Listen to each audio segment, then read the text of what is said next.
Welcome to my channel. आज की video में हम लोग यहाँ पे फाइनेंशियल प्लानिंग का क्वेश्चन देखने वाले हैं। Practice set 4.1 question number 4। क्या क्वेश्चन है वो देखो।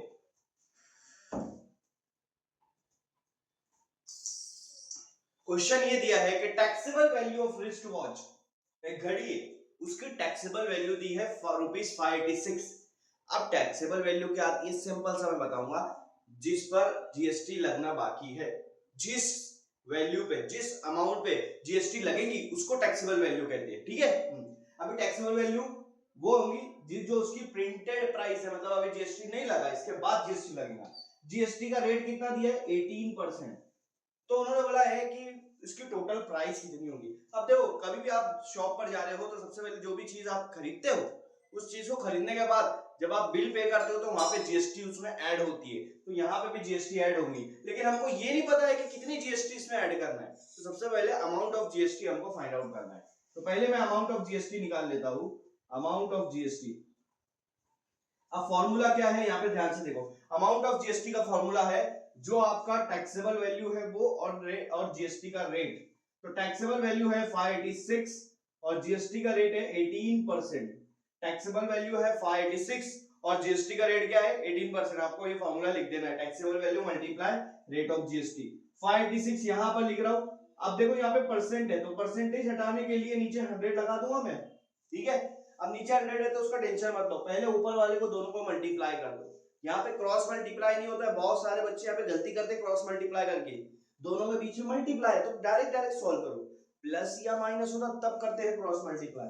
586 को 18 से मल्टीप्लाई करके बताता हूं मैं आपको। देखो 8 6 48, 4 बाहर, 8 8 64 प्लस 4 68, यहाँ 6 आ जाएगा, 8 5 40 प्लस 6 46, 0 लगाओ, 1 6 6 1 8 8 1 4 1 5 5। ठीक है, इन दोनों को प्लस कर दो, यहाँ पे मिलेगा 8 8 प्लस 6 14, 4 यहाँ 1 यहाँ, 6 प्लस 8 14 प्लस 15, 5 यहाँ 1 यहाँ, 4 प्लस 5 9 1 10।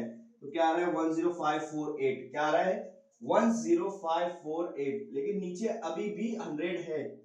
100 में डिवाइड, 100 कहां पर है, डिवाइड में है, और 100 में 2 जीरो होता है, इसीलिए यहां पर पीछे से 2 नंबर पहले पॉइंट लगाना पड़ेगा। नीचे 2 जीरो, इसलिए पीछे से 2 नंबर पहले पॉइंट लगाना पड़ेगा। ये आ जाएगा ₹105.48।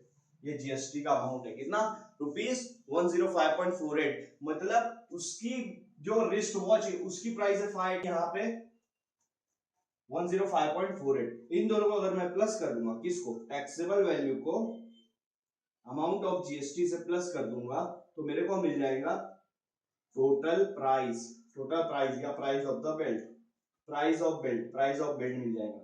अब टैक्सेबल वैल्यू कितना है, वो कितने की थी, 586 की थी, उस पे जीएसटी कितना लग रहा है, 105.48। इसको पॉइंट पॉइंट से लगाते हैं। 6 को 5 से प्लस करेंगे, 6 प्लस 5 11 आ जाएगा, 1 यहाँ पे 1 यहाँ पे, 8 प्लस 1 9 और 5 प्लस 1 6 और यहाँ आ जाएगा 0.48। तो ये आपका रुपीस में आ गया 691.48। ये आपका बेल्ट का प्राइस है, 691.48 जीएसटी लगने के बाद। तो इस तरह से इसको सॉल्व करना है।